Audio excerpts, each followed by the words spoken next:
Vamos ahora a analizar uno de los conceptos claves del llamado derecho público provincial del poder. Me refiero a los privilegios parlamentarios o las inmunidades legislativas. Para pensar los privilegios parlamentarios o las inmunidades legislativas debemos pensar en la legislatura, debemos pensar en el poder legislativo. Los privilegios parlamentarios se trata de garantías que están destinadas para el desempeño libre e independiente de la función del legislador. Así, en principio, nosotros podemos pensar que la existencia de estas inmunidades, de estos privilegios, contradiría el principio de igualdad constitucional. ¿Por qué? Porque nosotros estamos otorgando mayores protecciones de las que se le otorgan a un legislador que las que le otorgamos a cualquier ciudadano. Ahora, debemos pensar cuál es la justificación que nosotros le encontramos a estos privilegios en una república en la cual el principio de igualdad es uno de sus fundamentos. Es por eso que la jurisprudencia de la Corte Suprema de Justicia de la Nación, a partir del caso Alem, nos viene diciendo que se trata de privilegios que no están realizados en función de la persona del legislador, sino que única y exclusivamente tienden a asegurar su actividad en tanto legislativo. Para que podamos comprender esto, tenemos que recordar que la legislatura es el escenario primordial de la democracia representativa. La legislatura es el lugar y es el ámbito donde los desacuerdos políticos tienen su lugar. Es por eso que lo que se tiende con esta noción de privilegios parlamentarios es posibilitar que el legislador pueda desarrollar su función sin ninguna limitación o posibilidad de verse en peligro de no desarrollarlo libremente.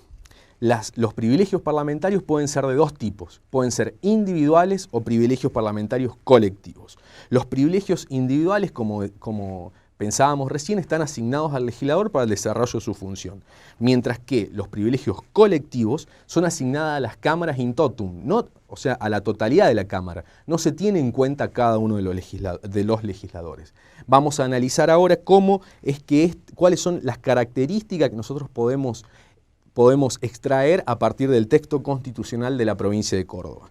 Las principales características están dadas por el carácter institucional de este tipo de privilegios. Como decíamos recién, tienen por finalidad garantizar la eficacia de la labor parlamentaria y del control. Otra vez, para que no podamos tener ninguna posibilidad de conflicto con el principio de la igualdad, debemos recordar cuál es esta finalidad, cuál es esta justificación. En este sentido, también se trata de privilegios que son irrenunciables, pero son irrenunciables porque no les generan ningún derecho subjetivo a cada uno de los legisladores, sino que otra vez están dados en su función. Y por último, una de las principales características, que es la que subyace a toda la justificación de estos privilegios, es que aseguran la conservación, independencia y seguridad de la legislatura.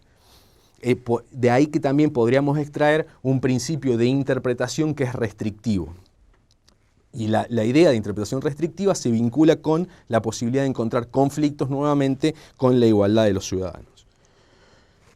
Nosotros tendríamos que señalar cuáles son cada uno de estos tipos de privilegios. La Constitución de Córdoba, básicamente, respecto a los privilegios colectivos, señala lo siguiente. Por un lado, la legislatura tiene facultades disciplinarias respecto a, ya sea sus miembros o terceras personas que puedan entorpecer el funcionamiento de cada una de sus sesiones.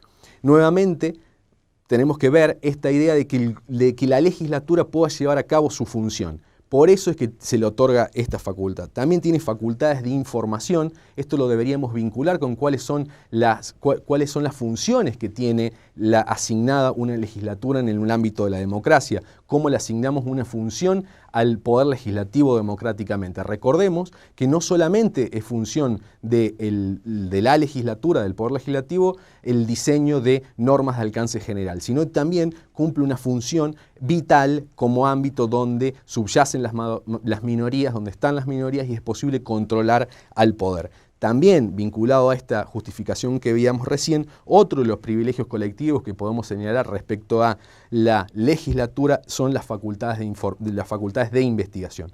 Asimismo, tiene facultades reglamentarias, es otro de los privilegios colectivos. La posibilidad de dictarse sus propios reglamentos para establecer cómo van a ser diseñadas las sesiones, cuáles van a ser las facultades que tengan las comisiones internas, la posibilidad de armado de los bloques, por ejemplo.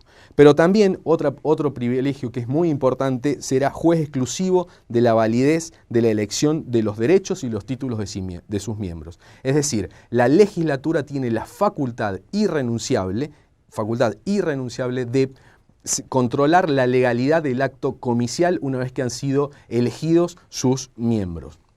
Según la jurisprudencia de la Corte Suprema de Justicia de la Nación, podemos ver que estos privilegios colectivos en principio serían una cuestión política no justiciable, salvo en los casos del último privilegio que veíamos recién, de ser juez exclusivo de la validez de la elección de sus títulos, como lo ha sostenido en los casos Bussi y Patti, en que el ejercicio de este privilegio sea un ejercicio irrazonable que contradiga la soberanía popular. O en los casos de facultades disciplinarias, es decir, cuando aplica una sanción, ya sea a sus miembros o a terceros, sea un ejercicio también irrazonable, desmedido y desproporcionado, y no se otorgue la posibilidad de ejercer el derecho de defensa, es decir, se establezcan sanciones sin garantizar el debido proceso adjetivo.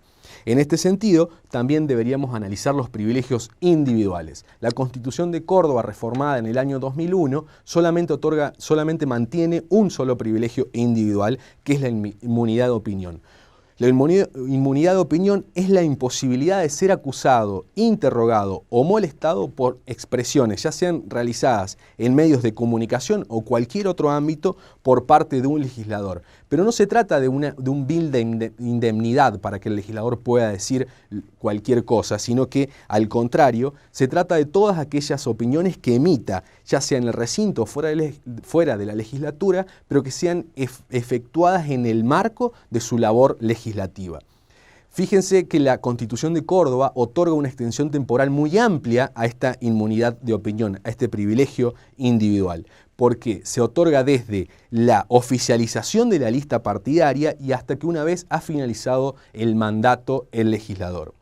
Los efectos prácticos de este tipo de inmunidad los podemos analizar al momento que pensamos cuál debe ser la actitud que debe tomar un juez al momento de conocer por una querella criminal, por ejemplo, por las opiniones de un legislador. En ese caso, cualquier acción judicial será inadmisible. Además, la Constitución de Córdoba otorga un alcance personal extendido, más amplio, de este privilegio individual, pues le otorga esta prerrogativa a los candidatos en el marco de las elecciones.